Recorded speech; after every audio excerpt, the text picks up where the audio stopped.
শহর থেকে একটু দূরে গভীর জঙ্গলের মাঝে একটা পুরনো বাড়ি আছে। এই বাড়ির কিছুটা দূরেই পাওয়া যায় পুঁতে রাখা একটা মেয়ের লাশ। পচে গলে লাশের অবস্থা এতটাই খারাপ হয়ে গেছে যে বুঝে ওঠা দেয় লাশটা আসলে কার। তবে লাশটা দেখার সাথে সাথেই ইন্সপেক্টর বিক্রমের শরীর ভয়ে কাঁপতে শুরু করে, কারণ কিছুদিন আগেই তার গার্লফ্রেন্ড নেহাকে কেউ কিডন্যাপ করেছে। শুরু হয় শ্বাসরুদ্ধকর এক তদন্ত। বিক্রম এত তুখোড় ইন্সপেক্টর হওয়া সত্ত্বেও কোনো মতেই খুনি নাগাল পায় না। বিক্রম খুনির কাছে পৌঁছানোর আগে খুনি তার পরবর্তী গুটি চেলে দেয়। তবে শেষ মুহূর্তে যা বেরিয়ে আসে তা গল্পের মোড় পুরোটাই ঘুরিয়ে দেয়, কারণ এই গল্পের খুনি এমন একজন যাকে কেউ কখনোই সন্দেহ করতেই পারবে না। এমনই সাসপেন্স, থ্রিল আর মার্ডার মিস্ট্রিতে ভরা গল্প নিয়ে আজ এক্সপ্লেইন করব hit the first case. Inspector Vikram কাউকে খুঁজতে খুঁজতে একটা পুরনো গোডাউনে আসে। সেখানে কিছু লোক বিক্রমের ছোট বোন সুস্মিকে খাঁচার মাঝে আটকে রেখেছে। বিক্রম খাঁচাটা ভাঙার অনেক চেষ্টা করে, কিন্তু কোনো লাভ হয় না। বিক্রম বারবার সেই লোকগুলোর কাছে অনুরোধ করে বলে, আমার বোনকে ছেড়ে দাও, কিন্তু লোকগুলোর মনে বিন্দু মাত্র দয়া হয় না। লোকগুলো বিক্রমের সামনেই সুস্মিকে আগুনে পুড়িয়ে মারে। সাইকিয়াট্রিস্টের কেবিনে বসে চোখের সামনে বোনকে পুড়তে দেখার স্মৃতিগুলোই মনে করছিল বিক্রম। এমন ভয়াবহ অতীতের কথা মনে পড়তেই স্বাভাবিকভাবেই বিক্রমের বুক ধড়ফড় শুরু করে। ডক্টর রূপা বিক্রমকে বলে, আমার কথা শোনো, তোমার মানসিক অবস্থা ভালো না, তুমি চাকরিটা ছেড়ে দাও। বিক্রম এক কথায় জবাব দেয়, আমি চাকরি ছাড়তে পারবো না। রূপা বলে, তোমার স্ট্রেসের কারণে তোমার ব্লাড প্রেশার বাড়ছে, এভাবে চলতে থাকলে হার্ট অ্যাটাক হতে পারে। বিক্রম বলে, আমি মেডিসিন খেয়ে কাজ চালিয়ে নিব, তবে চাকরি ছাড়তে পারবো না। চলে যাওয়ার সময় বিক্রম রূপাকে বলে, এসব কথা ডিপার্টমেন্টে বলবেন না। নিঃসঙ্গ জীবনে তার একমাত্র সঙ্গী ম্যাক্স যখন খুব ছোট তখন বিক্রম রাস্তার পাশ থেকে তাকে বাসায় নিয়ে আসে। শুধু বোন না, ছোটবেলায় বিক্রমের সামনেই তার পুরো পরিবারকে খুন করা হয়। সেই দুঃসহ স্মৃতিগুলো সে আজও বয়ে বেড়াচ্ছে। সেসব কথা মনে পড়তেই প্রায় দিনই পরিবারের সবার কবর পরিষ্কার করে ফুল দিয়ে আসে। তখন এই সিনিয়র অফিসারের কল পেয়ে বিক্রম একটা ক্রাইম স্পটে আসে। আগে থেকেই সেখানে পুলিশের বেশ কিছু টিম কিছু একটা সার্চ করছে। বিক্রমকে দেখে এক অফিসার এসে বলে, স্যার, আমরা খবর পেয়েছি লাশ এই জঙ্গলের মাঝে কোথাও পুঁতে রাখা হয়েছে। 6 ঘন্টা ধরে খুঁজছি, কিন্তু এখনো কিছুই পাইনি, আর জঙ্গলটাও অনেক বড়। বিশ্বাস স্যার এই কেসে আপনার সাহায্য নিতে বলেছে। বিক্রম জঙ্গলের দিকে এগিয়ে গেলে অফিসার বলে, স্যার, আমরা ওদিকে দেখেছি, ওখানে কিছুই নেই। বিক্রম হাতের ইশারায় অফিসারকে চুপ করতে বলে। জঙ্গলের মাঝে গিয়ে কিছু জঙ্গলি ফুল তুললে অফিসার বিক্রমের জুনিয়রকে বলে, স্যার, এসব জঙ্গলি ফুল কেন তুলছে? বিক্রমের জুনিয়র অফিসার রোহিত বলে, চুপচাপ দাঁড়িয়ে দেখো। রোহিত বিক্রমের জুনিয়র হলেও বিক্রমের অনেক ভালো বন্ধু। বিক্রম বেশ কিছু জঙ্গলি ফুল তুলে এনে অফিসারকে বলে, সব কনস্টেবলদেরকে এখানে ডাকো।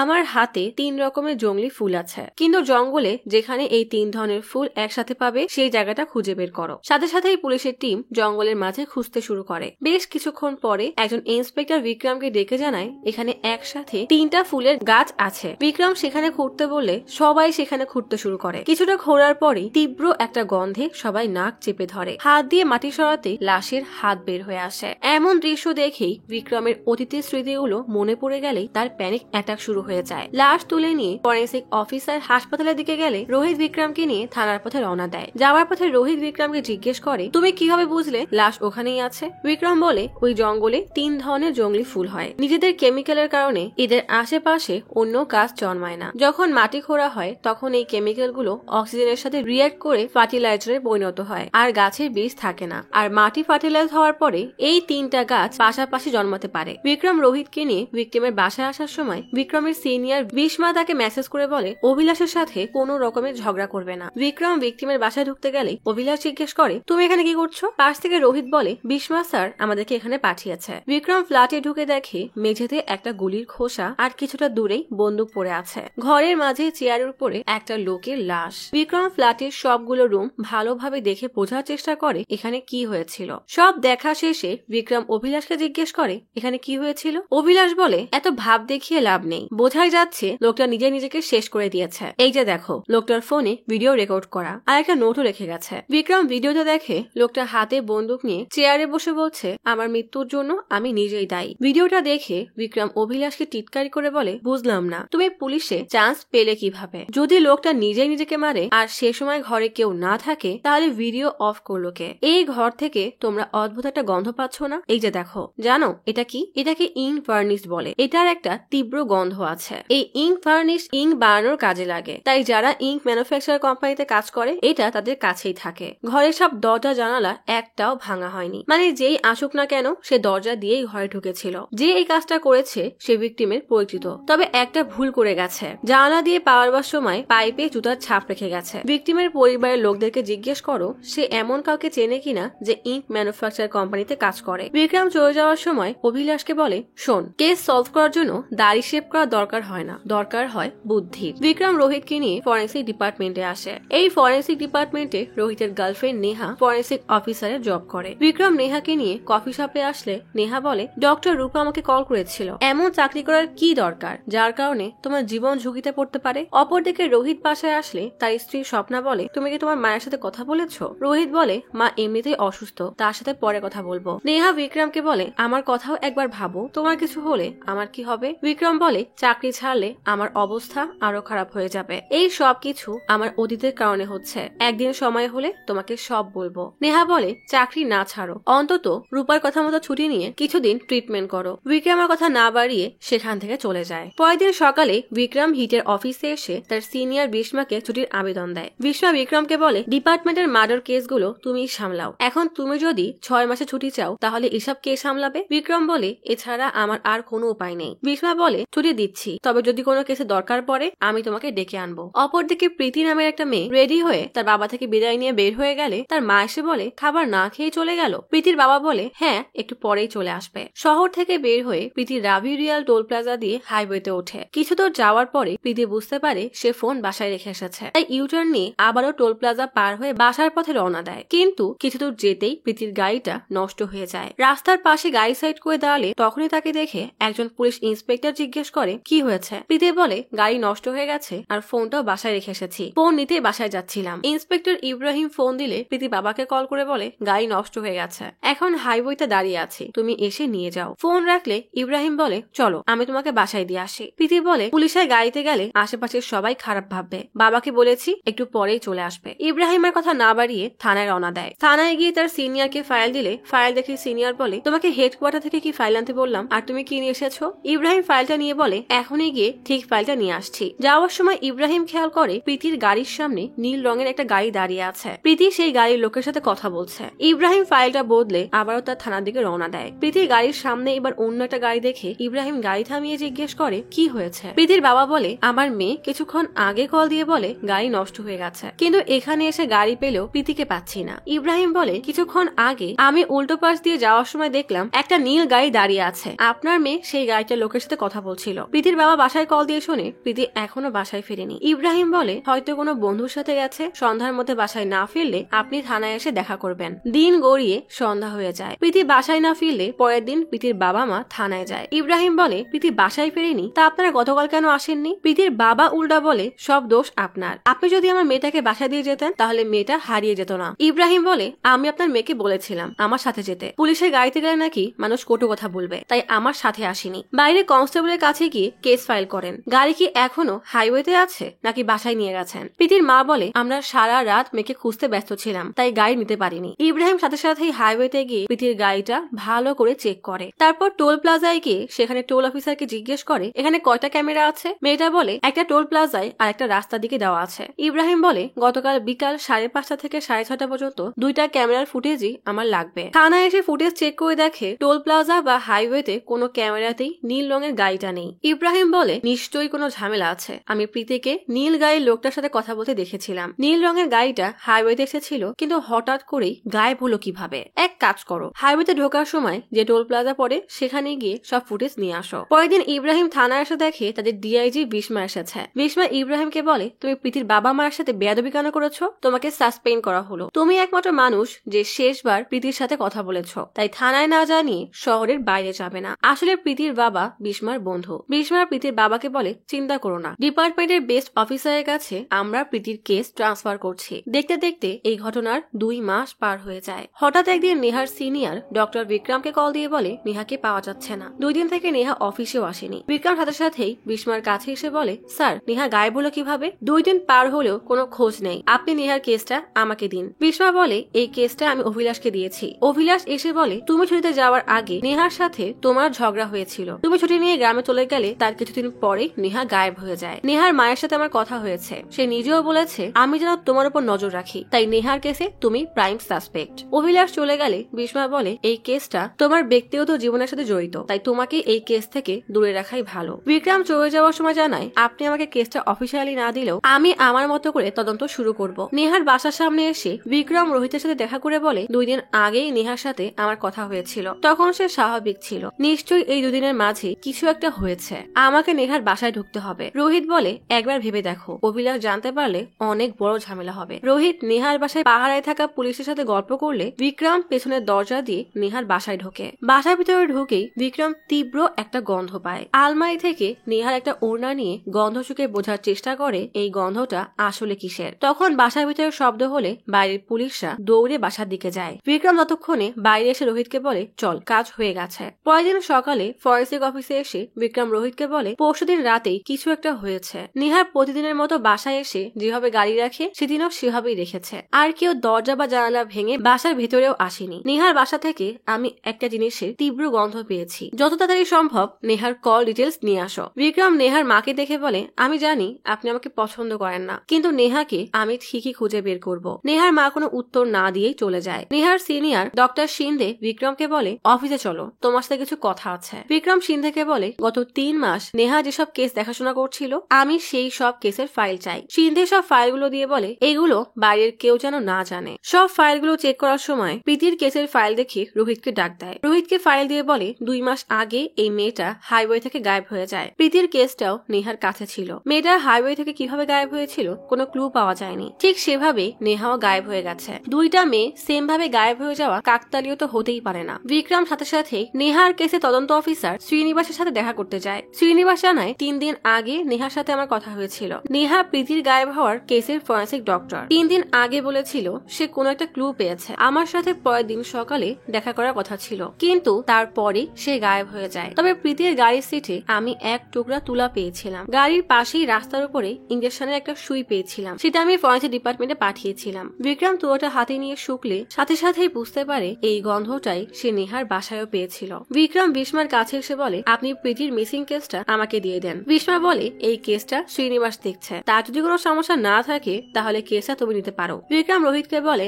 আমি শিওর যে কিডন্যাপার প্রীতিকে কিডন্যাপ করেছে সেই একই মানুষ নেহার বাসায়ও গিয়েছিল। প্রীতির কেসের সমস্ত file, highway CCTV footage, forensic report সবকিছু আমার টেবিলে নিয়ে আসো। সিন্ধেকে জিজ্ঞেস করো নেহা কল দিয়ে কোনো আপডেট দিয়েছিল কিনা, আর প্রীতির পরিবার আর বন্ধুদের সবার ডিএনএ স্যাম্পল নেওয়ার জন্য কোর্ট থেকে পারমিশন নাও। কেস স্টাডি করতে করতে বিক্রমের নেহার সাথে কাটানো সুন্দর মুহূর্তগুলোর কথা বারবার মনে পড়তে থাকে। এদিকে অবিনাশ উল্টা বিক্রমের উপরে নজর রাখছে, কারণ তার ধারণা বিক্রমই নেহাকে কিডন্যাপ করেছে। রোহিত আর বিক্রম ধাবায় ইব্রাহিমের সাথে কথা বলতে আসলে বিক্রম বলে আমরা এখানে কথা বলতে পারবো না, তোমার বাসায় চলো। পথে ইব্রাহিম সামনে মেকানিকের দোকানে থেমে বলে আমার স্কুটিটা ঠিক করতে দিয়েছিলাম, কাজ হয়ে গেলে দিয়ে দাও। ইব্রাহিমের বাসায় আসার পরে বিক্রম বলে দেখো আমি জানি তুমি কিছুই করনি, আমি শুধু এই কেসের সত্যটা জানতে চাই, আমার জন্য এসব অনেক গুরুত্বপূর্ণ, যদি কিছু বলতে ভুলে যাও তাহলে বলে দাও। ইব্রাহিম বলে যা জানতাম তা বলে দিয়েছি। বিক্রম বাসা দেখার বাহানায় চারিপাশে চোখ ঘুরিয়ে দেখে সার্চ করতে থাকে। ড্রয়ার খুলতেই একটা আতরের বোতল পায়। তাড়াতাড়ি আতরের স্মেল নিয়ে দেখে প্রীতির গাড়িতে পাওয়া কটনের স্মেলের সাথে এই আতরের স্মেল মিলছে না। রোহিতকে ইশারায় কিছুই পায়নি বলে বের হয়ে গেটে দাঁড়িয়ে ইব্রাহিমকে সিগারেট ধরিয়ে দিয়ে বলে দেখো তোমাকে আমরা সন্দেহ করছি না, কিন্তু যখনই দরকার পড়বে ডাকবো। বলে গাড়িতে উঠে কিছু দূরে গিয়ে মোড়ে গাড়ি থামাতে বলে। রোহিত জিজ্ঞেস করে কোনো কিছু সন্দেহ হচ্ছে? বিক্রম বলে না, কিন্তু ওই নীল গাড়ি আমি কোথাও দেখিনি। সিসিটিভি ফুটেজ, অলি গলি, টোল প্লাজার স্টাফরাও ওই গাড়ির ব্যাপারে কিছুই বলতে পারলো না। বিক্রম হাতের থেকে আঠার মতো একটা অবয়ব খুলে বলে এতে ইব্রাহিমের ফিঙ্গারপ্রিন্ট আছে। গাড়ির মিররে খেয়াল করে ইব্রাহিম সিগারেট বাটটা ফেলে বাসার ভেতরে চলে গেছে। বিক্রম রোহিতকে বলে ওই স্যাম্পল কালেক্ট করে ডিএনএ ম্যাচ হয় কিনা দেখো। বিক্রম প্রীতির কলেজে এসে দেখে সেখানে কিছু স্টুডেন্ট প্রীতির জন্য প্রোটেস্ট করছে। বিক্রম তাতে গুরুত্ব না দিয়ে ভেতরে গিয়ে প্রীতির ক্লাসমেটদের জিজ্ঞাসাবাদ করতে থাকে। সবার সাথে কথা বললে সবাই বারবার প্রীতির ক্লোজ ফ্রেন্ড অজয় আর সন্ধ্যার কথাই বলতে থাকে। অজয়কে জিজ্ঞাসাবাদ করা হলে সে জানায় প্রীতি মিসিং হওয়ার আগের দিন আমরা ক্লাবে গিয়েছিলাম, আমাদের এক ফ্রেন্ডের জন্মদিন ছিল। প্রীতির বান্ধবী সন্ধ্যাও একই কথা বলে যে আগের দিন রাতে তারা একসাথে ক্লাবে গিয়েছিল। পরের দিন সকালেও তার সাথে প্রীতির কথা হয়। প্রীতি একদমই স্বাভাবিক ছিল। অজয় জানায় প্রীতি পার্টিতে গেলেও ড্রিঙ্কস করতো না। বিক্রম জিজ্ঞেস করে যেদিন প্রীতি মিসিং হয় সেদিন তুমি কোথায় ছিলে? অজয় জানায় সে আউটলাতে বিএন রেড ডি রোড থেকে 40 কিলোমিটার দূরে তার গ্রামের বাসায় গিয়েছিল। বিক্রম জিজ্ঞেস করে, তোমার কিংবা তোমার কোনো আত্মীয়র নীল রঙের গাড়ি আছে? অজয় বলে, না। বিক্রম সন্ধ্যাকে জিজ্ঞেস করে, কারোর সাথে কি প্রীতির কোনো সমস্যা ছিল? সন্ধ্যা বলে, সবার সাথেই প্রীতির খুব ভালো সম্পর্ক ছিল, একমাত্র চন্দ্র স্যারের সাথে প্রায় তার কথা কাটাকাটি হতো। রোহিত আর বিক্রম চন্দ্রের কাছে গেলে চন্দ্র বলে, ওই মেয়ে সবসময় ছোট জামা পরে আসতো, ওর জন্য কলেজের স্বাধীনতা নষ্ট হচ্ছিল। তার উপর ওই অজয়ের সাথে ঘুরতো, যে কিনা সবসময় ড্রাগস আর ড্রিঙ্কস নিয়ে থাকতো। বিক্রম জিজ্ঞেস করে, প্রীতিকে নিয়ে আপনার আসল সমস্যা কি? চন্দ্র বলে, এদের মতো মেয়ের জন্যই তো আমাদের সংস্কৃতি নষ্ট হয়ে যাচ্ছে। বিক্রম বিরক্ত হয়ে বলে, ঠিক আছে, আপনি কলেজে কিসে করে আসেন? গাড়ি আছে? চন্দ্র বলে, না। বিক্রম বলে, আপনার স্যাম্পল দিতে হবে। চন্দ্র বেশ রেগে জিজ্ঞেস করে, কেন?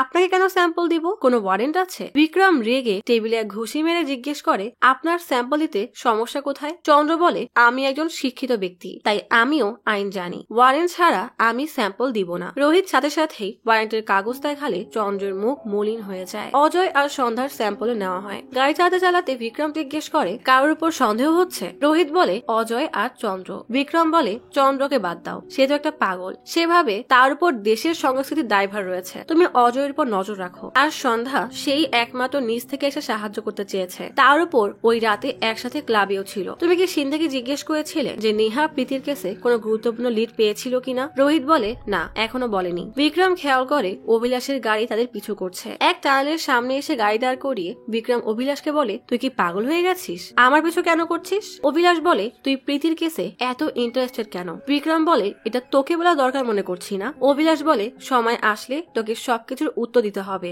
যা এখন। বিক্রম প্রীতির বাসায় আসলে প্রীতির বাবা বলে, আগের দিন সকালে রোজকারের মতো কলেজে গিয়ে ফিরে আসে, সন্ধ্যায় কলেজে কিছু ফ্রেন্ডের সাথে ক্লাবে যায়। প্রীতির মা বলে, পরের দিন সকালে দেরি করে ঘুম থেকে উঠেছিল, নাস্তা না করেই সরস্বতীর অনাথ আশ্রমে যায়। বিক্রম আর রোহিত সরস্বতীর কাছে আসলে সরস্বতী বলে, প্রীতি খুবই ভালো মেয়ে, সেই নিখোঁজ হওয়ার পর থেকেই আমি রোজ তার বাবার মাকে কল দিয়ে খোঁজ নেই। প্রীতির বাবা বলে, প্রীতি সবসময় ওই আশ্রমে টাকা ডোনেট করতো। তার বাবা মা মারা যাওয়ার পর বিক্রম জিজ্ঞেস করে, মানে আপনারা প্রীতির আসল বাবা মা না? মোহন বলে, প্রীতির আসল বাবা মা কে সেটা কেউ জানে না, আমার বড় ভাই আর ভাবি প্রীতিকে অ্যাডপ্ট করে ইউএসএ নিয়ে যায়, কিন্তু একটা দুর্ঘটনায় তারা মারা যায়। এরপর থেকেই প্রীতি আমাদের সাথে থাকে। প্রীতি যেই আশ্রমে থাকতো সেখানে আমার বড় ভাই সবসময় টাকা দিত, তারা যাওয়ার পর থেকে এই দায়িত্ব আমরা পালন করি। প্রীতি নিজে গিয়ে এই কাজ করত। সরস্বতী বলে, আশ্রমের অর্ধেক খরচ তার দেওয়া টাকাই চলতো। প্রীতি কখনো তার হিসাবও চায়নি, কারণ সে আমাকে বিশ্বাস করত, আমি তো তাকে বড় করেছিলাম। বিক্রম খেয়াল করে আশ্রমের এক বাচ্চা অনেক কান্না করছে। বাচ্চাটার কান্নার কারণ জিজ্ঞেস করলে সরস্বতী বলে, আজ ওই মেয়েটাকে অ্যাডপ্ট করা হয়েছে, আমাদেরকে ছেড়ে চলে যাবে তাই কান্না করছে। মোহন বলে, সেদিন আশ্রম থেকে ফিরে বাসায় এসে কিছুক্ষণ রেস্ট নিয়ে বন্ধুদের সাথে দেখা করতে বের হয়। কিছুক্ষণ পর ইব্রাহিমের ফোন থেকে কল দিয়ে বলে তার গাড়ি নষ্ট হয়ে গেছে, তাকে গিয়ে নিয়ে আসতে হবে। বিক্রম পুরো বাসায় সার্চ করতে থাকে। মোহন বলে, আমাদের প্রতিবেশী শিলার সাথে তার বেশ ভালো সম্পর্ক। বিক্রম শিলার বাসায় আসলে শিলা বলে, আমি আর প্রীতি একসাথে কুকিং ব্লগ করতাম, কলোনিতে প্রীতি ছাড়া আমার সাথে কেউ কথা বলে না, কারণ আমি ডিভোর্সি, আমার মতো মানুষদের সমাজে কোনো সম্মান নেই। বিক্রম জিজ্ঞেস করে, শেষ কবে আপনার সাথে প্রীতির দেখা হয়েছিল? শিলা বলে, নিখোঁজ হওয়ার আগের দিন আমাকে পার্টিতে নিয়ে যেতে চেয়েছিল, কিন্তু আমার মাথা ব্যথা হওয়ায় আমি যেতে পারিনি। বিক্রম জিজ্ঞেস করে, ঘটনার দিন আপনি কোথায় ছিলেন? শিলা বলে, আমার ছেলের সাথে দেখা করতে গিয়েছিলাম, পাশে একটা পার্ক আছে, সেখানে আমার এক্স হাজবেন্ডের সাথে এসেছিল। বিক্রম বলে, আমরা আপনার এক্স হাজবেন্ডের সাথে কথা বলতে চাই। শিলা বেশ ঘাবড়ে হাত মুচড়ামুচড়ি করলে বিষয়টা বিক্রমের নজর এড়ায় না। রোহিত বলে, আসলে ঘটনার দিন আপনি অন্য কোথাও ছিলেন কিনা এটা শিওর হলে আপনারই সুবিধা। বিক্রমের টিম মোহন, লক্ষ্মী আর শিলার ডিএনএ স্যাম্পল কালেক্ট করে। যাওয়ার আগে বিক্রম মোহনকে জিজ্ঞেস করে, আপনার ভাইয়ের ইউএসএ এর সম্পত্তির কি হয়েছিল? মোহন বলে, প্রীতির 18 বছর না হওয়া পর্যন্ত সেটা আমি সামলাতাম, 18 হওয়ার পর তার নামে ট্রান্সফার হয়ে যায়। গাড়িতে বিক্রমকে চিন্তায় দেখে রোহিত বলে, মোহন আর লক্ষ্মীকে সাসপেক্ট লিস্টে দিব, তাই তো? বিক্রম অবাক হয়ে তাকায়। হাইওয়ে থেকে শর্টকাট রাস্তায় গিয়ে যেখান থেকে প্রীতি কিডন্যাপ হয়েছে তার পাশের রাস্তায় গেলে বিক্রম মাটিতে কিছু টায়ারের মোটা ছাপ পায়। সামনের দিকে তাকালে দেখে সেখানে একটা ট্রাক দাঁড় করানো। বিক্রম রোহিতকে বলে, ঠিকাদারকে জিজ্ঞেস করো এই ট্রাক সবসময় এখানে আসে কিনা, আর টায়ারের প্যাটার্নের প্রিন্ট নিয়ে নাও। গাড়ি চালাতে চালাতে বিক্রম বলে, প্রীতি সাধারণভাবে চলাফেরা করত, তাকে কে কিডন্যাপ করতে পারে? এই কেস আমি নেহার জন্য নিয়েছিলাম, কিন্তু আমার নিজেরই এখন ভয় করছে। প্রীতির মতো হাসি খুশি মিশুক মেয়ের সাথে যেন অন্যায় কিছু না হয়। নেহা প্রীতি দুজনকেই সুস্থভাবে ফিরিয়ে আনতে হবে। থানায় এসে কৃষ্ণকে বলে, রোহিতের ডায়েরি থেকে সাসপেক্ট লিস্ট নিয়ে নিও। রোহিত চলে যেতে গেলে বিক্রম বলে, সন্ধ্যায় আমরা ক্লাবে যাব, যেখানে প্রীতি তার বন্ধু বন্ধুদের সাথে গিয়েছিল, স্বপ্নাকেও সাথে নিয়ে নিও। রাতে বিক্রম, রোহিত আর স্বপ্নার সাথে সেই ক্লাবে এসে রোহিতকে বলে, regular customer, bartender, cleaning staff সবাইকে চেক করো, আর সিসিটিভি ক্যামেরা আছে কিনা চেক করো। প্রীতির আসা যাওয়ার ফুটেজ চাই, বাইরে ক্যামেরা দেখেছি সেটারও ফুটেজ বের করো। বিক্রম সবকিছু পর্যবেক্ষণ করতে থাকে। এক বাউন্সারকে দেখে বিক্রমের কেমন যেন সন্দেহ হয়। বিক্রম তাকে ডেকে কথা বলতে গেলে বিক্রম যে পুলিশ তা জানতে পেরেই বাউন্সার বিক্রমকে এক ধাক্কায় ফেলে দৌড় দেয়। বিক্রমের হাত গিয়ে এক ড্রিঙ্কসের থালায় ধাক্কা খায়। তখনই এক কাস্টমার সিগারেট ধরাতে গেলে আগুন অ্যালকোহলের সাথে মিশে আগুনের ফুলকি তৈরি হয়। আগুন দেখার সাথে সাথেই অতীতের সেই ট্রমার কারণে বিক্রম স্তব্ধ হয়ে যায়। বাউন্সারকে দৌড়াতে দেখে তার পেছনে রোহিত দৌড়ে যায়। বিক্রম তার পিছু পিছু দৌড়ানো শুরু করে। অনেক দৌড় ঝাঁপের পর বাউন্সারকে ধরে জিজ্ঞেস করে, বল কোথায় রেখেছিস? বাউন্সার রেগে বলে, আমার পকেটে। বিক্রম পকেট চেক করলে দেখে এক প্যাকেট ড্রাগস। রেগে বিক্রম তার পকেট থেকে প্রীতির ছবি বের করলে বাউন্সার ছবি দেখে বলে, এই মেয়েকে তো অজয় আর তার বন্ধুদের সাথে ক্লাবে দেখতাম। বিক্রম নার্কোটিক্সে কল দিয়ে এই পুরো র্যাকেটকে ধরিয়ে দেয়। পরের দিন সকালে মোহনের বাসায় এসে বিক্রম বলে, আপনারা প্রীতির ফিরে আসার জন্য একটা পূজা রাখবেন, সেখানে আপনাদের কাছের আত্মীয় আর বন্ধু সবাইকে ডাকবেন, আর কারা কারা এখানে আসবে সবার লিস্ট রোহিতকে দিবেন। পূজাটা কালই রাখবেন। প্রীতির বাবা মা কেমন যেন ঘাবড়ে যায়। তাদের ইচ্ছা না থাকলেও বিক্রম বলেছে তাই বেশ বাধ্য হয়ে পূজা করতে রাজি হয়। বিক্রম বলে, আমি কথা দিচ্ছি প্রীতিকে ফিরিয়ে আনবো। বাইরে এসে রোহিত জিজ্ঞেস করে, এই পূজার কি কাহিনী? বিক্রম বলে, তোমার কি মনে হয় কিডন্যাপার পূজায় কোনোদিন আসবে? রোহিত বলে, না। বিক্রম বলে, তাহলে তো ভালো, লিস্টে যে আসবে না সেই কিডন্যাপার। রোহিত জিজ্ঞেস করে, যদি সে চলে আসে? বিক্রম বলে, তাহলে তো আরো ভালো, সে কোনো না কোনো ক্লু অবশ্যই রেখে যাবে। এসব কেসে পরিবারের লোকজনই বেশি জড়িত থাকে। কালকে পূজায় আসা সবার উপর নজর রাখবো, যাকে বেশি সন্দেহ হবে তাকে জিজ্ঞাসাবাদ করব। বিক্রম যাওয়ার আগে জিজ্ঞেস করে, নেহার কল রেকর্ড লিস্ট পাওয়া গেছে? রোহিত বলে, সন্ধ্যায় পাওয়া যাবে, আর সিসিটিভি ফুটেজ পেয়ে গেছি, এখনো চেকিং চলছে। বিক্রম রোহিতকে মোহনের কাছ থেকে পূজায় কারা কারা আসবে তাদের লিস্ট নিয়ে আসতে বলে। এরপর বিক্রম কেসের সবকিছু লিঙ্ক করা শুরু করে। পরের দিন পূজা শুরু হতেই বিক্রম সবার উপর নজর রাখে যে কারো আচরণ সন্দেহজনক কিনা। অজয়ের আচরণ তার কেমন যেন মনে হয়। হঠাৎ শিলা দৌড়ে এসে বলে, মোহন ভাইয়া তাড়াতাড়ি আমার বাসায় আসেন। শিলাকে এমন ভাবে ঘাবড়াতে দেখে সবাই দৌড়ে আসলে শিলা তার দরজার সামনে একটা কাগজ দেখিয়ে বলে, আমি পূজার জন্য বের হচ্ছিলাম, তখন এটা দেখেছি। বিক্রম স্যারের নাম লেখা, তাই সবাইকে ডাক দিলাম। কাগজে লেখা, ডেড বডি রাজু গেস্ট হাউসের সামনে। বিক্রম। প্রীতির মা লক্ষ্মী ডেড বডির কথা শুনে কান্না করে বলে, এটা আমার মেয়ের লাশ না তো? বিক্রমের তো ভয়ে গা কাঁপতে শুরু করে যে এটা আবার নেহার লাশ না তো। বিক্রম সেখান থেকে কোন রকমে হেঁটে মোহনের বাসার দিকে আসে। সামনে আগুন দেখে আবারও সেই রাতের কথা মনে পড়তেই সেখানে অজ্ঞান হয়ে পড়ে যায়। গল্প চলে আসে অতীতে। বিক্রম বাসায় এসে খেতে বসলে তার বোন সুস্মি বলে, তুমি অফিসে গেলে ওরা আবার এসেছিল। বিক্রম উঠে গিয়ে মালিকে জিজ্ঞেস করে, কেউ কি বাসায় এসেছিল? মালি না বললে বিক্রম সে সুস্মিকে জিজ্ঞেস করে, তুমি ওষুধ খাওনি? সুস্মি বলে, খাবো না। বিক্রম খাওয়াতে গেলে সুস্মি রেগে কাচের জগ ফেলে দেয়। পুরনো সেই কথা মনে করতে করতেই বিক্রম হাসপাতালের বিছানায় লাফিয়ে ওঠে। বিক্রমের চোখের সামনে কাগজে সে লেখা ভাসছে। উঠেই বের হয়ে যেতে গেলে অভিলাষ এসে জিজ্ঞেস করে, কোথায় যাচ্ছিস? থানায় চল, নেহার ব্যাপারে জিজ্ঞাসাবাদ করব। বিক্রম বলে, তুই ভুল পথে হাঁটছিস, নেহা আমার গার্লফ্রেন্ড, আমি ওকে কিডন্যাপ করিনি। এক কথা দুই কথায় দুজনের মধ্যে হাতাহাতি শুরু হয়ে গেলে বিস্মা এসে বলে, তোমরা এসব কি করছো? অভিলাষ, তোমার সমস্যা কি? বলেই বিক্রমকে পাঠিয়ে দেয়। বিক্রম বের হতে গেলে বিস্মা বলে, রোহিত টিম নিয়ে গেস্ট হাউসে লাশ খুঁজতে গেছে, তুমিও যাও। বিক্রম চলে গেলে বিস্মা অভিলাষকে বলে, তোমাকে নেহার কেস দেওয়াটাই ভুল হয়ে গেছে, তুমি তদন্ত না করে বিক্রমের পেছনেই পড়ে আছো। অভিলাষ বলে, আমি শিওর নেহাকে বিক্রমই লুকিয়ে রেখেছে। বিস্মা রেগে বলে, প্রীতির কেসের সাথে সাথে বিক্রম নেহার কেসও সামলাবে। অভিলাষ রাগে রীতিমতো কাঁপতে থাকে। গেস্ট হাউসে এসে বিক্রম রোহিতকে জিজ্ঞেস করে, লাশ পেয়েছো? রোহিত বলে, না, এখনো খুঁজছি। বিক্রম বলে, আমি 5 ঘন্টা ধরে অজ্ঞান ছিলাম, তোমরা এখনো পেলে না? লাশটা নেহা নাকি প্রীতির এটাই জানি না, তাড়াতাড়ি করো, আমি ফরেন্সিকের কাছে যাচ্ছি। আর তুমি মাটির স্যাম্পল নিয়ে টায়ারের ছাপ, বাইকের ছাপ এগুলো সব ম্যাচ করাও, তাদের লোকেশন ট্রেস করে কল করে আমাকে জানাও। বিক্রম ফরেন্সিক ডিপার্টমেন্টে আসলে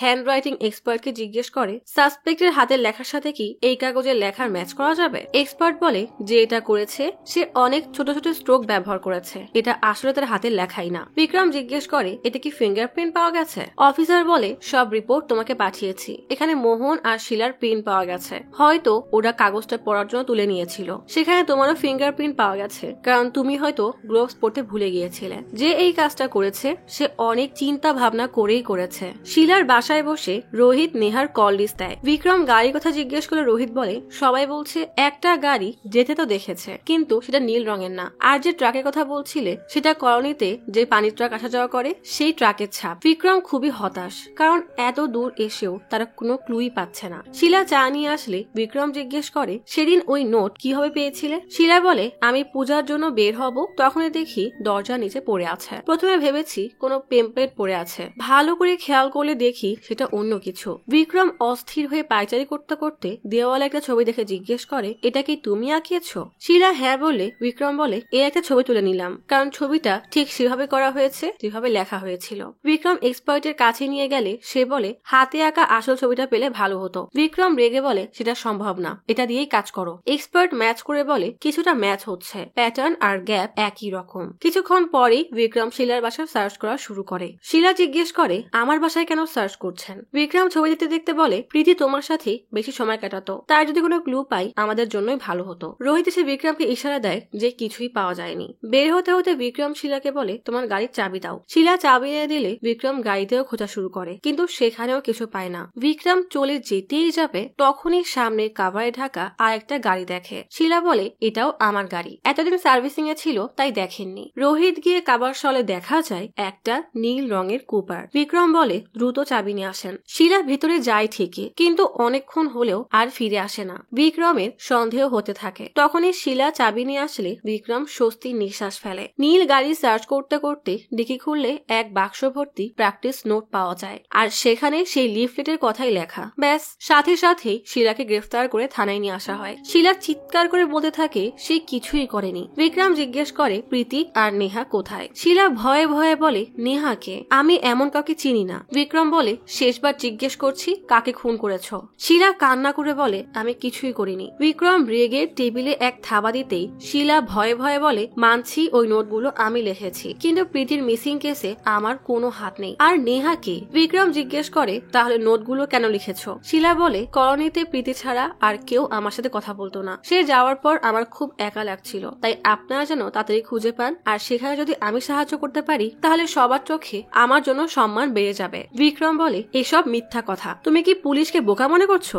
শিলা বলে সত্যি বলছি, প্রিয়া কোথায় তা আমি জানি না, আর নেহাকে তাও জানি না। বিক্রম রেগে উঠে গিয়ে বের হতে হতে বলে ওকে 3rd ডিগ্রি দাও, সব সত্যি এমনিই বের হয়ে আসবে। লেডি কনস্টেবল এগিয়ে আসলে রোহিত তাকে আটকে শিলার হাত খুলে বলে স্যার বেশি ভালো মানুষ না, সে তোমার সাথে কি করবে তা আমরাও জানি না, আমি তোমার ভালো চাই, তাই আমাকে সব সত্য বলে দাও, বাকিটা আমি সামলে নিব। শিলা বলে সত্যি বলছি আমি কিছুই জানি না, যা বলেছি সেটাই সত্যি। রোহিত বিক্রমের কাছে আসলে বিক্রম বলে শিলা মিথ্যা বলছে, আর যদি সত্যি বলেও থাকে তাহলে প্রীতি আর নেহা সেফ নাও থাকতে পারে। বিক্রম বলে পলিগ্রাফের প্রস্তুতি নাও। রোহিত বলে শিলার পারমিশন না দিলে উল্টা আমাদের উপরে কেস হবে। বিক্রম বলে সেটা আমি দেখে নিব, তুমি প্রস্তুতি শুরু করো। রোহিত বলে রাজুর গেস্ট হাউসের মাটি স্যাম্পলের সাথে সাসপেক্টদের ম্যাচ করিয়েছি, কিছুই পাওয়া যায়নি। বিক্রম বলে শিলা তো আমাদের সাসপেক্ট লিস্টে ছিলই না, ওর জুতা আর গাড়ির টায়ার ম্যাচ করাও, আর ফরেন্সিক থেকে ওর ডিএনএও ম্যাচ করাও। বিক্রমের ছোটবেলার কথা মনে পড়ে যায়, তার বাবাকে তার চোখের সামনে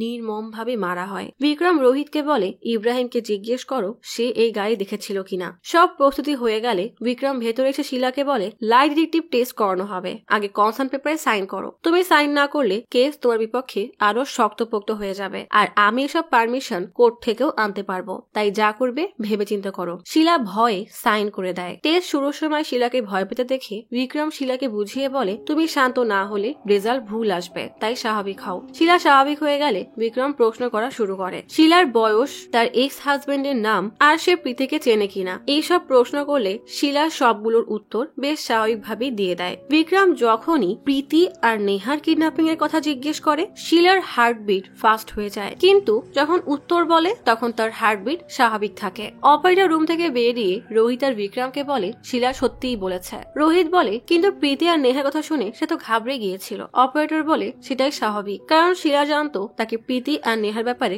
অবশ্যই প্রশ্ন করা হবে, কিন্তু উত্তরের সময় সে স্বাভাবিক ছিল। বিক্রম বলে আমার মনে হয় শিলা আমাদের ধোকা দিচ্ছে, অনেকেই শ্বাস প্রশ্বাস কন্ট্রোল করতে পারে, শিলাও হয়তো এমনই করেছে, আমি আবারও টেস্ট করাবো। অপারেটর চলে গেলে বিক্রম বলে নার্কো টেস্ট করাতে হবে। রোহিত বলে এই টেস্টের পারমিশন পেতে অনেক সময় লাগবে। বিক্রম বলে বিচারক লক্ষণ রায়ের সাথে দেখা করে তাকে আগে প্রীতির কেস সম্পর্কে জানাও, সে পারমিশন দিয়ে দিবে। আর একটা কথা, রাতে শিলার বাসায় গিয়ে জুতা টায়ারের স্যাম্পল স্যাম্পল নিয়ে আসবে আর সেটা গেস্ট হাউসের সাথে ম্যাচ করাবে। নেহা আর প্রীতির জন্য অতিরিক্ত চিন্তায় বিক্রম ঠিকমতো ঘুমাতেই পারে না। রোহিত তার কাজ শেষ করে চলে যায়। বিক্রম ঘুমাতে না পেরে ফোনে একটা ভিডিও অন করে। একদিন বিক্রম গোসল করে আসলে নেহা ভিডিও অন করে হাসতে থাকে। বিক্রম হেয়ার ড্রায়ার অন করলেই তার মুখে এক গাদা পাউডারে ভরে যায়। নেহা হেসে দেয়, কারণ এটা নেহারই একটা প্রাঙ্ক ছিল। নেহার সাথে তার কতই না ভালো সময় কাটত। শিলাকে নার্কোটিক্সের জন্য আনা হয়। এক ডোজ দিলেই শিলা আর ঠিকমতো কথা বলতেই পারে না, অস্পষ্ট ভাষায় কি যেন বলতে থাকে। হঠাৎ নেহার নাম নিলে বিক্রম রেগে শিলাকে ঝাঁকিয়ে জিজ্ঞেস করতে থাকে, বল তুই নেহার সাথে কি করেছিস? পরিস্থিতি বেগতিক দেখে রোহিত টেনে বিক্রমকে বাইরে নিয়ে যায়। বিক্রম বাইরে এসে বলে ওই শিলাই প্রীতি আর নেহাকে কিডন্যাপ করেছে। রোহিত বলে 2-3 দিন ধরে সে নেহার নাম শুনতে শুনতে হয়তো বলে ফেলেছে। ডক্টর বেরিয়ে এসে রেগে বলে আর কখনো আমাকে এখানে ডাকবে না, কিছু হয়ে গেলে তার দায়ভার কে নিত, বলেই দেয় হাঁটা। বিস্ময় এসে বিক্রমকে কেবিনে নিয়ে রেগে কলার ধরে বলে তোমাকে বিশ্বাস করি বলে তুমি যা খুশি তাই করবে, তা হবে না। পরের বার কিছু করার আগে আমার পারমিশন নিয়ে তারপর করবে, যাও এখন। বিক্রম রেগে স্মোক করতে থাকে। রোহিত এসে ফোন ধরিয়ে দিলে ইব্রাহিম বলে শিলার গাড়ির সাথে ডিএনএ ম্যাচ হচ্ছে না। কল কাটার পরে রোহিত বলে ফরেন্সিক টিম থেকেও কল এসেছিল, তারা গাড়িতে এমন কিছুই পায়নি যার জন্য শিলাকে আসামি বলা যায়। তখন একটা কল আসে। রোহিত কল কেটেই বিক্রমকে বলে রাজু গেস্ট হাউসে পচা গলা একটা লাশ পাওয়া গেছে, তবে চেনা যাচ্ছে না যে লাশটা কার। লাশের কথা শুনতেই বিক্রমের মাথা ঘুরতে থাকে। প্রশ্ন হলো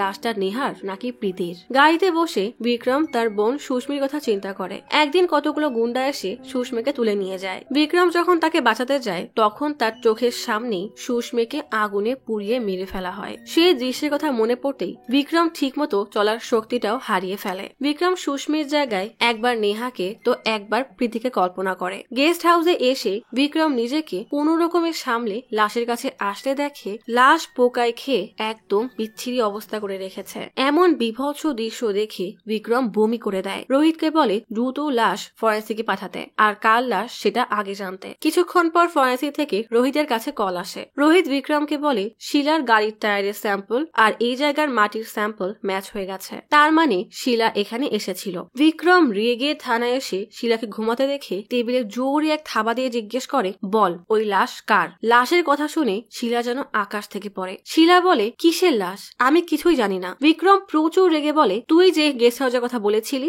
সেখানেই লাশ পাওয়া গেছে, কেন মেরেছিস ওকে? শিলা কান্না করতে করতে বলে সত্যি বলছি আমি কিছুই জানি না। বিক্রম লেডি কনস্টেবলকে ডেকে থার্ড ডেকে দিতে বলে। বাইরে বিক্রম অস্থির হয়ে বসে আছে। রোহিত কল দিয়ে বলে লাশটা প্রীতির। প্রীতির কথা শুনতেই বিক্রমের ভীষণ খারাপ লাগে। না সে সেদিন সুস্মিকে বাঁচাতে পেরেছিল আর না আজ প্রীতিকে বাঁচাতে পারলো। বিক্রম বলে মেয়েটা মাত্র 18 বছরের ছিল, ওকে মারতে কি খুনির হাতটাও কাঁপলো না? শিলা লেডি কনস্টেবলের মার খেয়ে বলে আমি মারিনি, আমি সত্যি বলছি। বিক্রম বিরক্ত হয়ে বলে অনেক হয়েছে, এবার বলে দাও নেহা কোথায়? শিলা বলতেই থাকে আমি সত্যিই জানি না। বিক্রম শিলাকে আরো টর্চার করতে বলে কনস্টেবল প্লাস নিয়ে তার নখ উপড়ে ফেলতে আসে। তখনই রোহিত এসে বিক্রমকে ফোন ধরিয়ে দিয়ে কনস্টেবল দিকে থামতে বলে। ফরেন্সিক অফিসার বলে আমরা ভালো করে প্রীতির লাশ চেক করেছি, প্রীতির নখে অজয়ের ডিএনএ পাওয়া গেছে। বিক্রম অবাক হয়ে যায়। কল কেটে বলে এটা কিভাবে সম্ভব? কোথাও একটা গন্ডগোল তো আছেই। রোহিতকে বলে অজয়কে আসতে বলো। ভেতরে এসে শিলাকে বলে আমি জানি তুমি আর অজয় মিলে প্রীতিকে খুন করেছো। শিলা বলে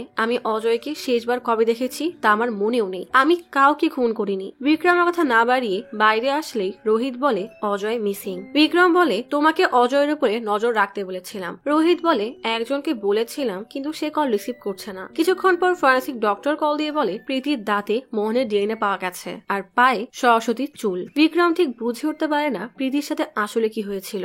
বিক্রম কল কেটে রোহিতকে বলে মনে হচ্ছে সবাই মিলে ষড়যন্ত্র করে প্রীতিকে খুন করেছে, সবাইকে ডাকো। আর অজয়ের কি খবর? ওর বাসা না আরুটলাতে, সেখানে লোক পাঠাও। বিক্রম বলে এই কেস দিন দিন জটিল হয়ে যাচ্ছে। রোহিত বলে মোহন, সরস্বতী আর লক্ষ্মীকে নিয়ে এসেছি। বিক্রম জিজ্ঞেস করে এরা আসার সময় কোনো বাহানা করেছিল? রোহিত বলে না। তখনই রোহিতের ফোনে অজয়ের বিকারাবাদের লোকেশন আসে। বিক্রম রোহিতকে সাথে নিয়ে বেরিয়ে পড়ে। এক মাঠের মধ্যে এক ঘরের সামনে দাঁড়িয়ে অজয় স্মোক করছে। রোহিতের ইনফর্মার বলে আজ সকালেই এখানে একা এসেছে। রোহিত বিক্রমের ঘরের পেছন দিকে জানলা দিয়ে ঢুকে পড়ে। হঠাৎ সেখানে সেই ক্লাবের বাউন্সার আসলে তাকে দেখে বিক্রম আর রোহিত তাড়াতাড়ি লুকিয়ে যায়। অজয় ভেতরে আসলে বিক্রম তাকে জাপটে ধরে। অজয়ের চিৎকার শুনে বাউন্সার ভেতরে এসে বিক্রমকে দেখে দৌড়ে পালাতে যায়। রোহিত দরজার পেছন থেকে বের হয়ে তাকে এক ধাক্কায় ফেলে দেয়। দুজনকে বসিয়ে বিক্রম জিজ্ঞেস করে কি কি লুকাচ্ছিলে, সত্যি করে বলো। অজয় বলে, আসলে প্রীতি আমার গার্লফ্রেন্ড, আর তার মিসিং হওয়ার পর মনে হয়েছে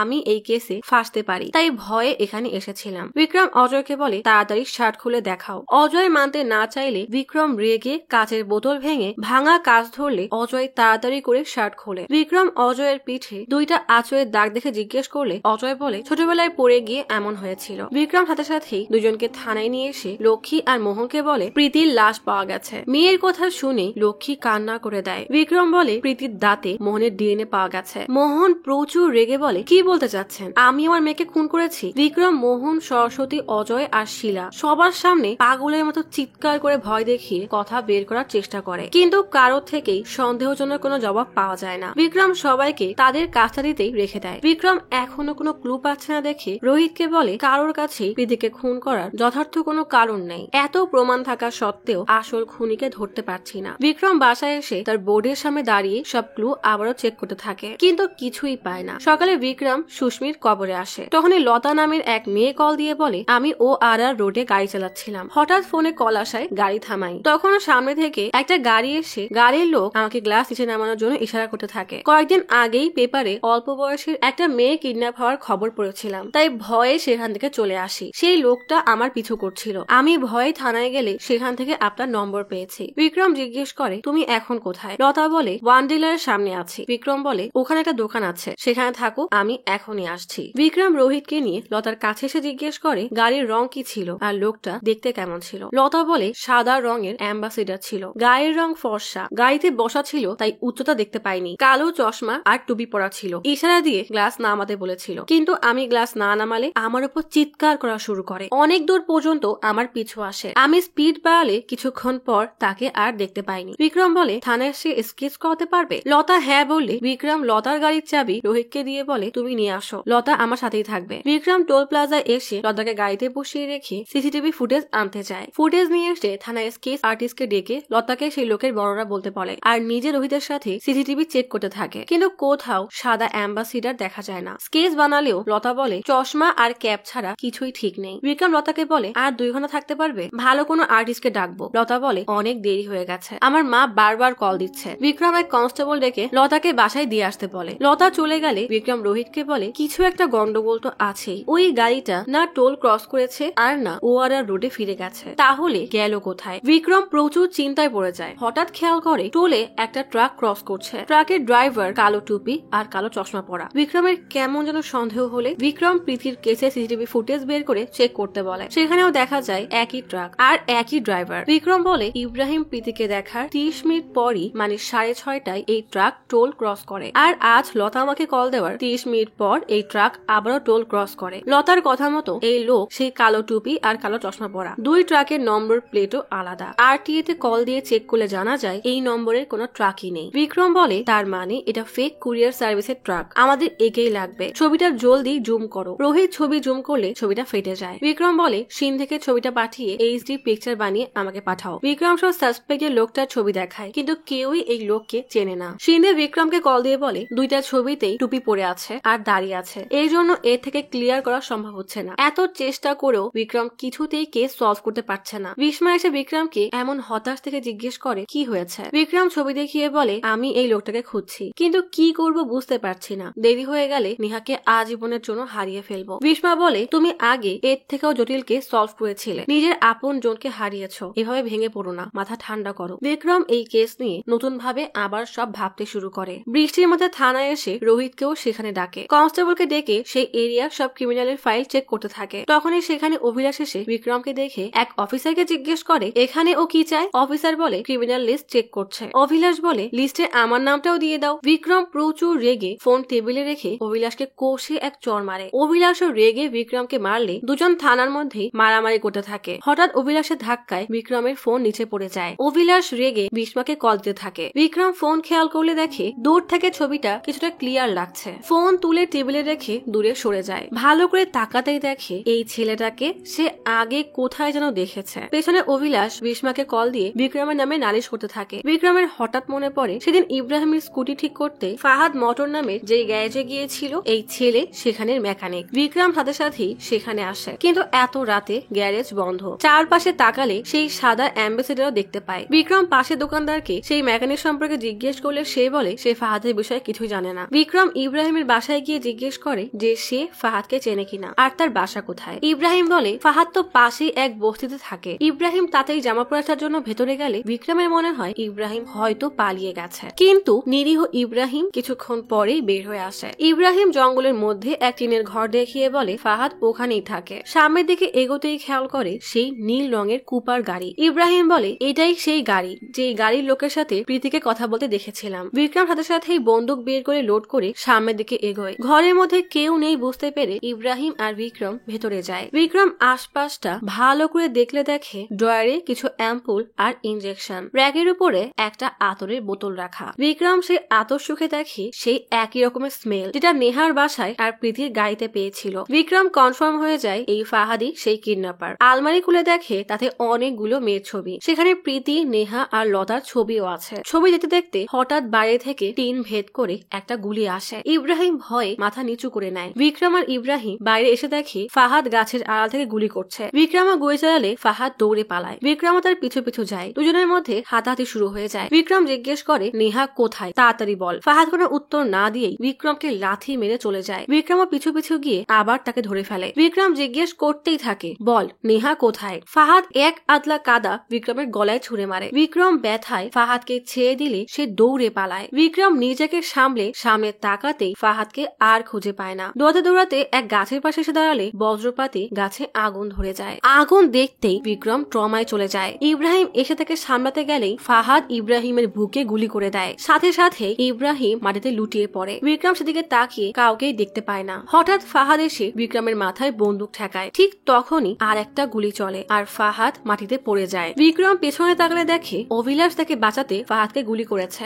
অভিলাষ আর বিক্রম ফাহাদকে জাপটে ধরে জিজ্ঞেস করে বল নেহা কোথায়। ফাহাদ বলে আমার কোনো দোষ নেই, আমাকে টাকা দিয়ে কাজটা করতে বলেছিল। বিক্রম জিজ্ঞেস করে কে বলেছিল। ফাহাদ বলে তার নাম জানি না, তবে ঠিকানা জানি। ইব্রাহিমের লাশ জঙ্গলেই পড়ে থাকে। ফাহাদ এক বাসার সামনে এনে বলে ওই লোক এখানেই থাকে। বিক্রমের সাথে অভিলাষও যেতে চাইলে বিক্রম বলে না, তুমি ব্যাকআপ ডাকো, আর ফাহাদ কিছু করলে একে এখানেই মেরে ফেলবে। বিক্রম ধীরে ধীরে সেদিকে এগোয়। সুযোগ বুঝে ভেতরে এসে দেখে ভিতরে রোহিত বসা। রোহিত বিক্রমকে এখানে দেখে অবাক হয়ে যায়। বিক্রম হতভম্ব হয়ে জিজ্ঞেস করে এখানে কেন। বিক্রম রোহিতকে গান পয়েন্টে রেখে বলে কোনো চালাকি করবে না, সোফায় বসো। তুমি এসব কেন করেছো আর নেহা কোথায়। রোহিত হেঁটে হেঁটে বলে আমি জানি সব শেষ, তোমাকে অনেকদিন ধরে বলবো ভেবেছিলাম। বলেই ড্রয়ার থেকে বন্দুক বের করতে গেলে বিক্রম গুলি করে দেয়। গুলি গিয়ে সোজা রোহিতের মাথার মাঝ বরাবর লাগে। রক্ত ছিটকে দেওয়ালে লাগে। এত রক্ত দেখে বিক্রমের মাথা ঘুরিয়ে ওঠে। বিক্রম নিজেই তার প্রাণ প্রিয় বন্ধুকে এভাবে গুলি করে মারবে তা সে দুঃস্বপ্নেও ভাবেনি।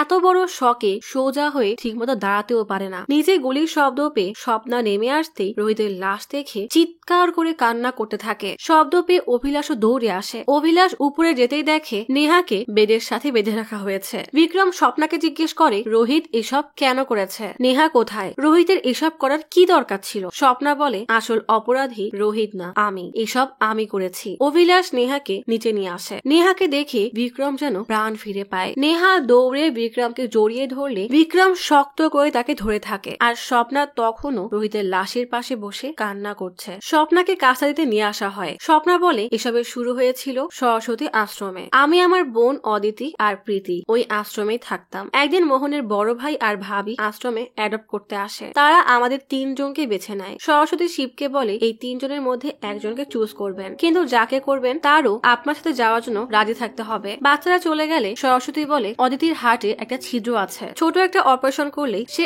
একদম সুস্থ হয়ে যাবে। আপনারা চাইলে বাকি 2 জনের মধ্যে যে কোনো একজনকে চুজ করতে পারেন। শিব বলে তাতে কোনো সমস্যা নেই। সরস্বতী বলে তাহলে লটারি করলেই ভালো হয়। এদিকে স্বপ্না প্রীতিকে বলে অদিতি তো অসুস্থ, তারা যদি আমার বোনকে অ্যাডপ্ট করে তাহলে তার চিকিৎসা করাতে পারবে, তাই তোকে নিতে চাইলে তুই মানা করে দিবি। তখনই সরস্বতী প্রীতিকে ডাকলে প্রীতি দৌড়ে চলে যায়। কিছুক্ষণ পর শিব আর তার স্ত্রী প্রীতিকে নিয়ে চলে যায়। প্রীতি ধোকা দিয়েছে মনে করে স্বপ্নার অনেক রাগ হয়। কিছুদিন পরে চিকিৎসার অভাবে অদিতি মারা যায়। পরিবারের একমাত্র সদস্যকে হারিয়ে স্বপ্না হাউমাউ করে কান্না করতে থাকে। ধীরে ধীরে স্বপ্না তার বোনকে ছাড়াই জীবন কাটানো শুরু করে, কিন্তু যতই দিন যেতে থাকে ততই তার প্রীতির জন্য ঘৃণা আরো বাড়তেই থাকে। স্বপ্না ধীরে ধীরে বড় হয়ে যায়। কলেজে পড়ার সময় রোহিতের সাথে তার পরিচয় হয়, তারপর বিয়ে। এত সুখের মধ্যেও ছোট বোন অদিতিকে হারানোর কষ্ট সে কোনোভাবেই ভুলতে পারে না। একদিন রোহিতের সাথে ক্লাবে গেলে সেখানে দেখে দেখে প্রীতি সবার সাথে বেশ আনন্দে মেতে আছে। এটাই প্রীতি কিনা শিওর হতে তার কাঁধে হাত রাখতেই প্রীতি অবাক হয়ে তাকিয়ে জিজ্ঞেস করে, কাউকে খুঁজছেন? তখনই প্রীতির বন্ধুরা তাকে প্রীতি বলে ডাকলে স্বপ্না হতবম্ব হয়ে তাকিয়ে থাকে। প্রীতি এর কথা না বাড়িয়ে তাদের সাথে চলে যায়। প্রীতিকে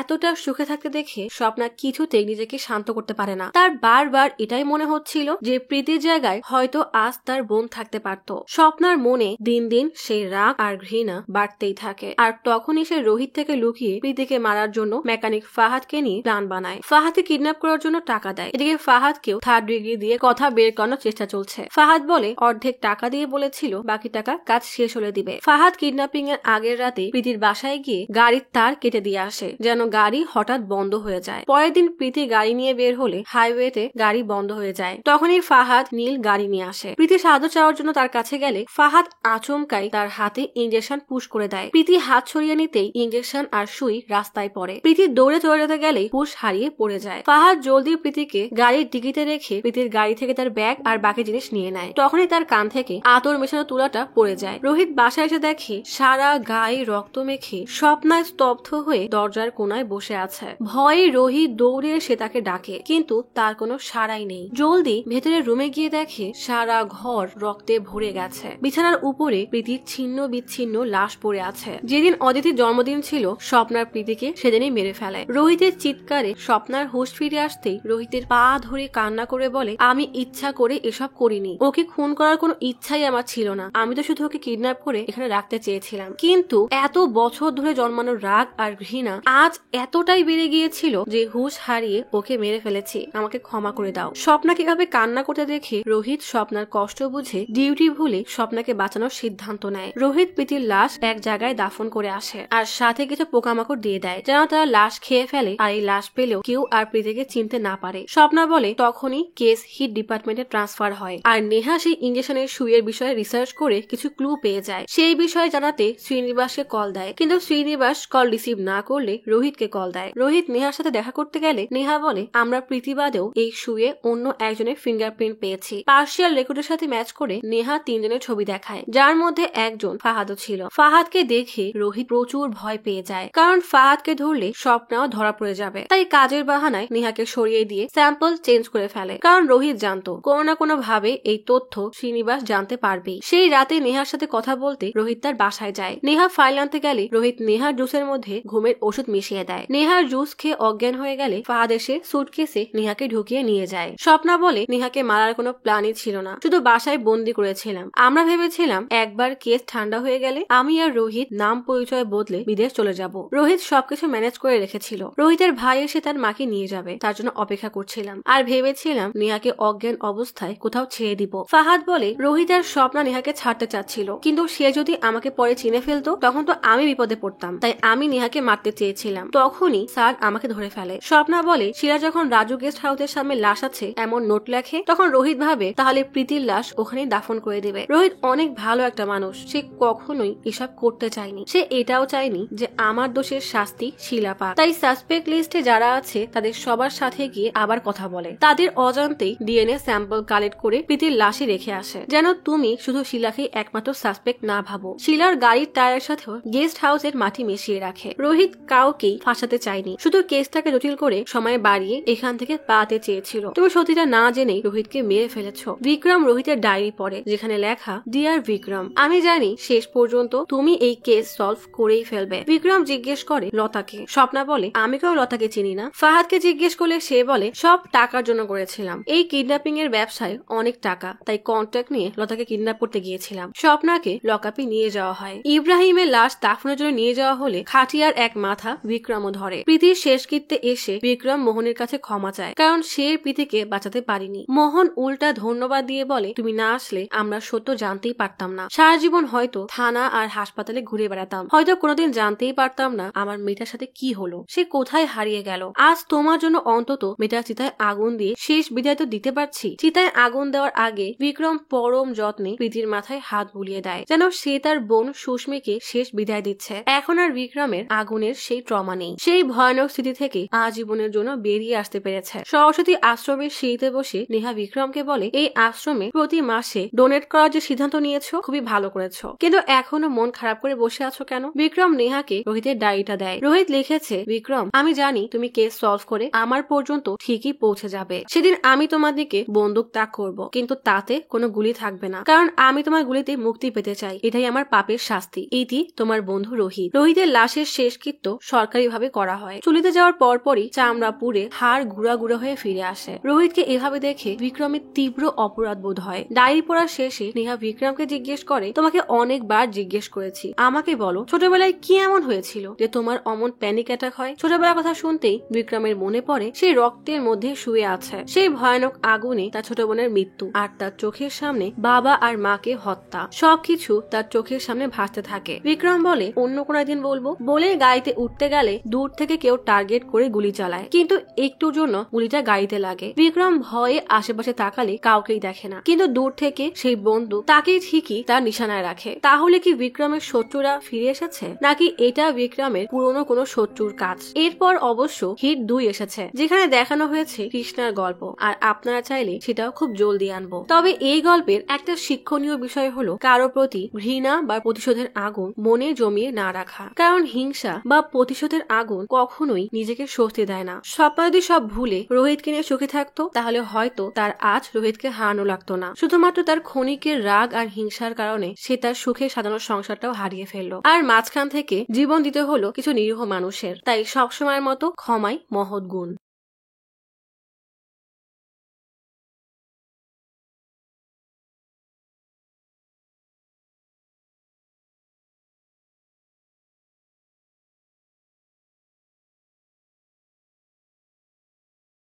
আজ তাহলে এখানেই চলে যাচ্ছি। শীঘ্রই ফিরবো নতুন অথবা পুরাতন ইউনিক কোনো মুভির গল্প নিয়ে। ফিরে আসা পর্যন্ত লাইক, কমেন্ট এবং সাবস্ক্রাইব করে অচিরার গপ্পসপের সাথেই থাকুন। পাশে থাকা বেল আইকনটি ক্লিক করে রাখুন। দেখা হবে পরের ভিডিওতে।